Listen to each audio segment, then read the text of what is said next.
마태복음 2장 1절부터 12절 말씀입니다. 헤롯 왕 때에 예수께서 유대교 베들레헴에서 나심에 동방으로부터 박사들이 예루살렘에 이르러 말하되 유대인의 왕으로 나신 이가 어디 계시냐? 우리가 동방에서 그의 별을 보고 그에게 경배하러 왔노라 하니 헤롯 왕과 온 예루살렘이 듣고 소동한지라. 왕이 모든 대제사장과 백성의 서기관들을 모아 그리스도가 어디서 나겠느냐 물으니 이르되 유대 베들레헴이오니 이는 선지자로 이렇게 기록된 바 또 유대 땅 베들레헴아 너는 유대 고을 중에서 가장 작지 아니하도다. 내게서 한 다스리는 자가 나와서 내 백성 이스라엘의 목자가 되리라 하였음이니이다. 이에 헤롯이 가만히 박사들을 불러 별이 나타난 때를 자세히 묻고 베들레헴으로 보내며 이르되 가서 아기에 대하여 자세히 알아보고 찾거든 내게 고하여 나도 가서 그에게 경배하게 하라.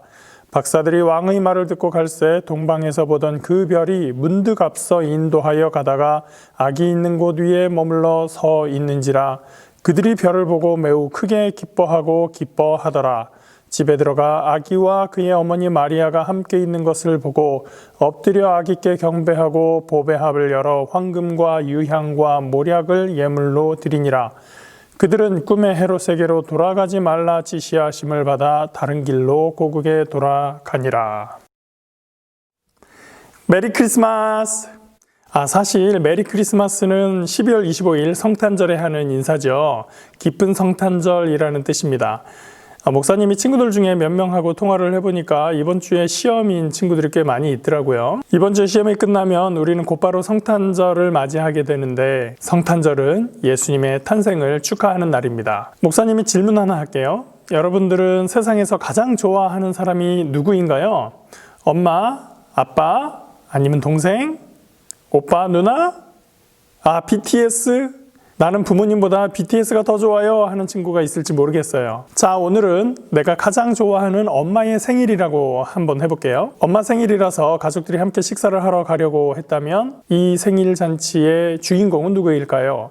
엄마죠. 만일에 식사 예약을 하는데 그 식사 시간에 엄마가 시간이 안 돼서 빠지게 된다면 그 식사 자리는 의미가 있을까요? 또 그날 식사 자리에 엄마가 참석을 하기는 하는데 엄마가 못 먹는 음식을 만약에 주문하고 예약을 한다면 그 식사 자리도 분명히 엄마를 위한 자리라고 할 수는 없을 거예요. 자, 생일이라고 하는 것은 그 사람의 탄생, 출생을 기뻐하고 축하한다라고 하는 그런 의미가 있죠. 지난달에 우리가 예수님의 탄생에 대한 말씀을 공부했었습니다. 그와 관련된 영상도 하나 봤었는데 여러분 기억하나요? 네티비티 스토리라는 영화의 일부를 같이 한번 봤었는데요. 그와 함께 예수님의 탄생과 관련해서도 여러 가지 사건들이 있다는 것도 살펴보았습니다. 오늘은 그 중에 예수님의 탄생에 대한 헤롯의 태도를 보면서 성탄절을 우리가 어떻게 보내야 할 것인가에 대해서 생각해 보도록 하겠습니다. 때는 헤롯이라고 하는 사람이 로마 제국으로부터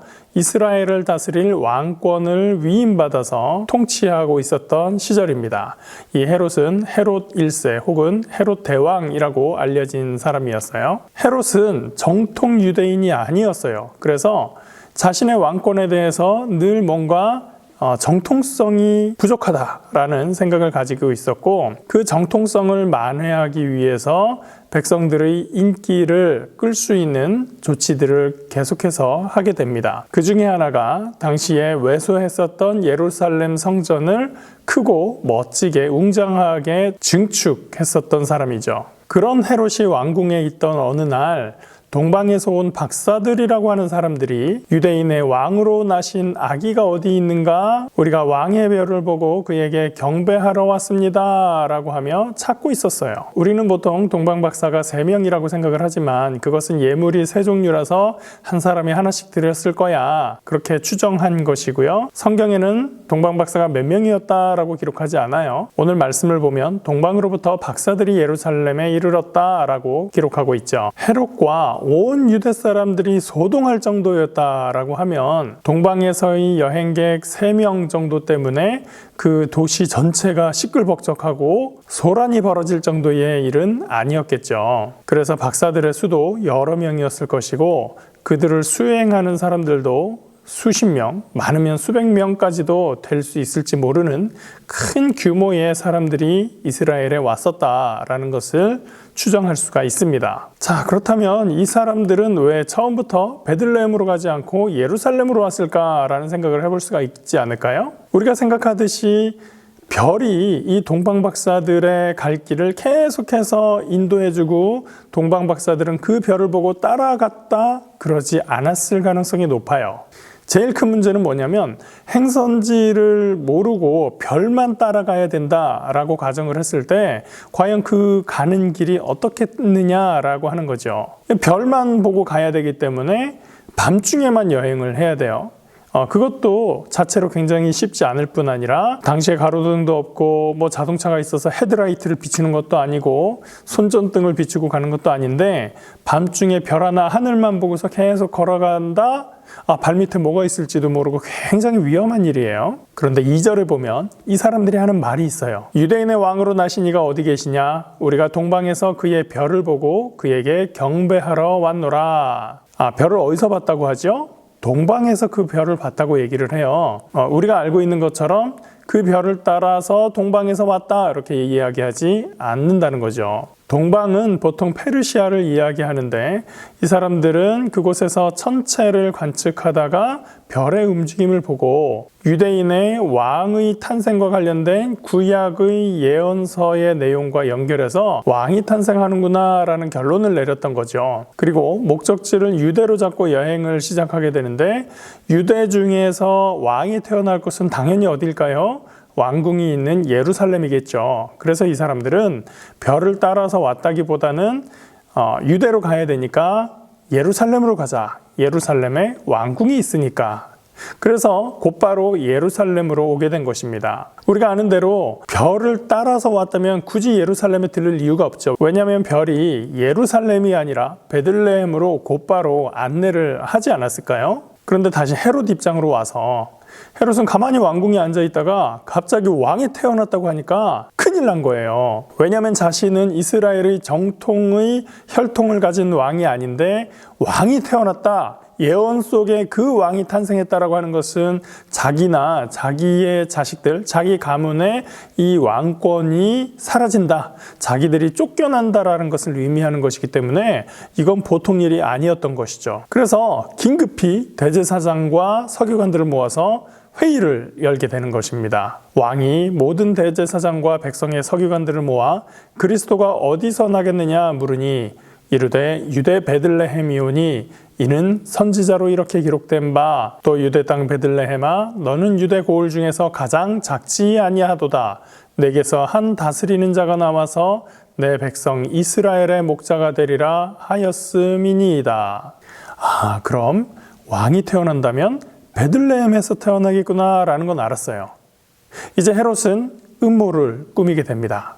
다시 그 동방 박사들을 불러오게 되죠. 이에 헤롯이 가만히 박사들을 불러 별이 나타난 때를 자세히 묻고 베들레헴으로 보내며 이르되 가서 아기에 대하여 자세히 알아보고 찾거든 내게 고하여 나도 가서 그에게 경배하게 하라. 헤롯이 뭔가 음흉한 계획을 꾸미고 있는 게 느껴지죠. 가만히 동방 박사들에게 물어봅니다.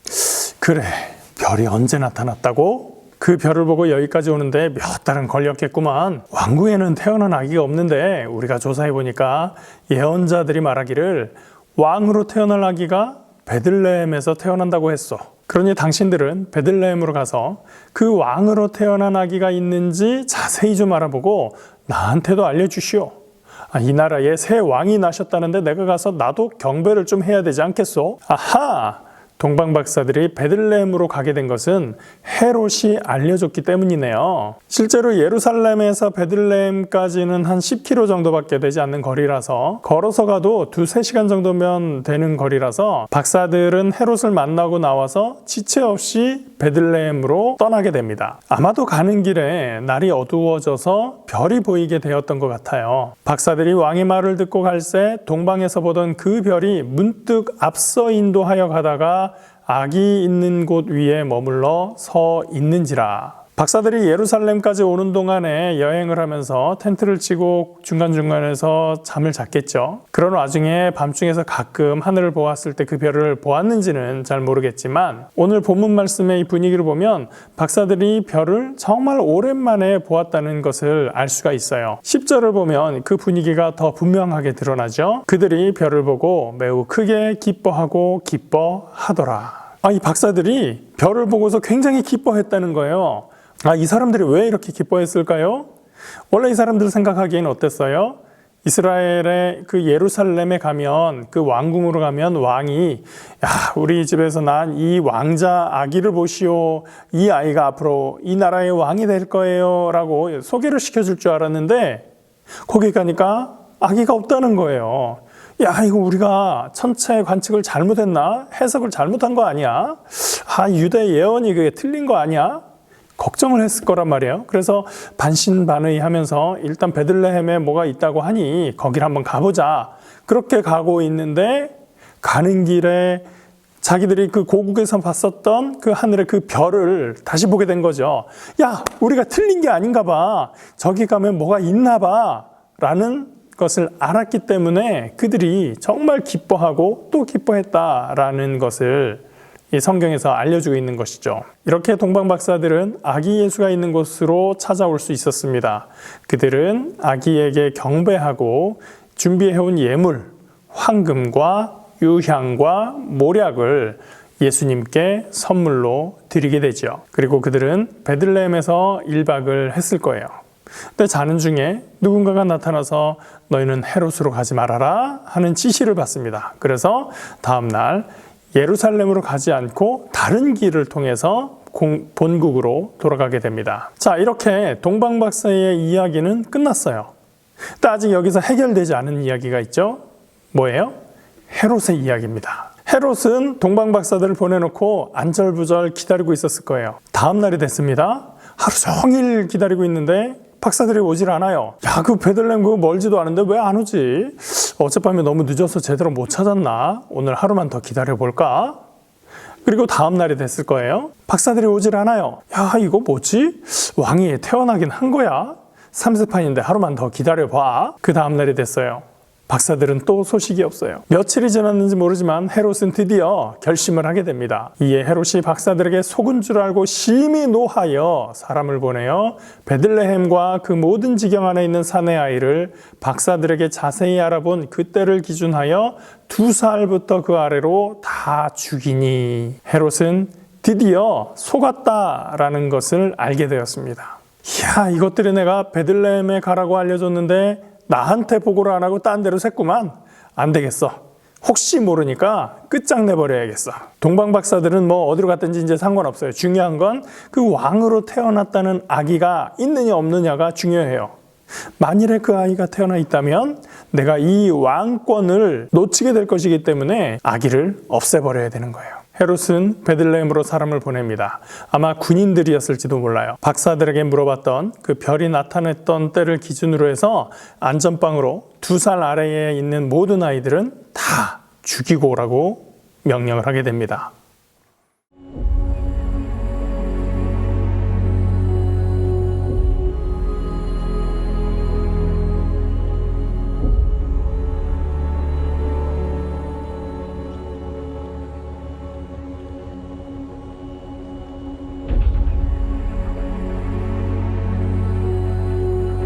학자들은 이때 베들레헴과 이 주변 지역에서 피해를 입은 아이들이 10명에서 20명 정도 됐을 거라고 예상을 합니다.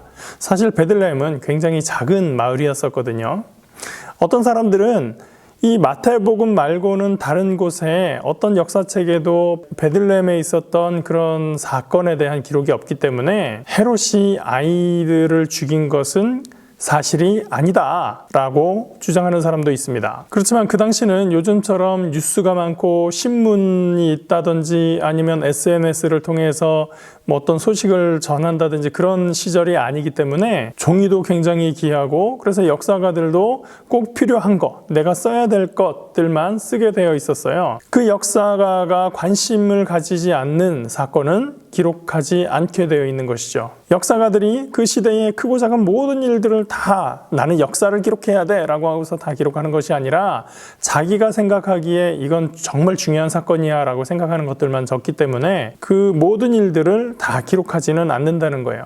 그래서 이 베들레헴처럼 작은 마을에 있었던 사건은 기록되지 않았을 가능성이 굉장히 많습니다. 헤롯 입장에서도 이스라엘의 정통성을 가진 왕이 될 아기가 태어났다는 것이 알려지는 것은 절대로 자기에게 유리할 수가 없죠. 불리하기 때문에 이 사실을 철저히 함구하도록 했을 거예요. 보안을 철저히 지켰겠죠. 다시 말하면 극소수를 빼놓고는 이 사실에 대해서 알고 있는 사람이 없었을 것이다. 물론 그 마을에서는 굉장히 슬프고 괴로운 일들이 있었겠지만 아마 그 사람들에게도 이단속을 시켰을 거예요.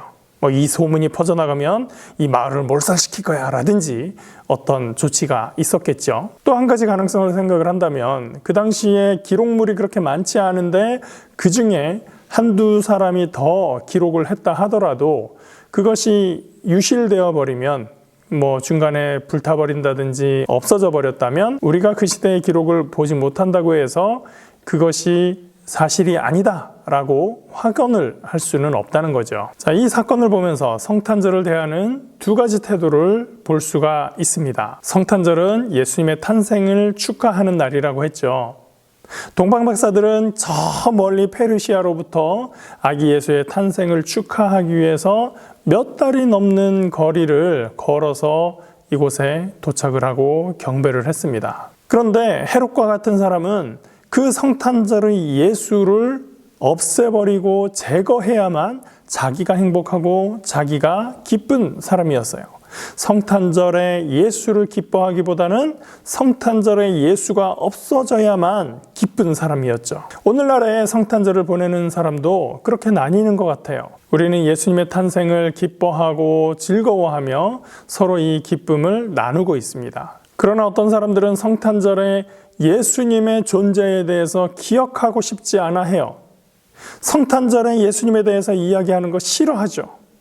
성탄절에 자기들이 즐거워하고 자기들이 기쁘고 우리끼리 파티하는 것이 너무나 좋은 사람들이에요. 성탄절에 예수님을 제거해야 더 행복한 사람들입니다. 엄마 생일에 엄마를 빼고 식사를 할 수 없듯이 성탄절에 예수님을 주인공으로 두지 않고 우리가 성탄절을 기뻐할 수는 없어요. 성탄절에 예수님과 상관없이 내가 받을 선물이 중요하고 내 남자친구, 여자친구와 함께 즐겁게 노는 시간이 중요하다면 그것은 성탄의 의미를 제대로 알지 못하는 것이죠. 우리는 우리가 가까운 친구의 생일이 되어도 기뻐하고 축하해 줍니다. 다른 이유 없어요. 그냥 그날이 그 친구의 생일이기 때문에 우리가 축하해 주는 거예요. 성탄절은 예수님께서 우리 위에 십자가 지기 위해서 이 땅에 오신 날입니다.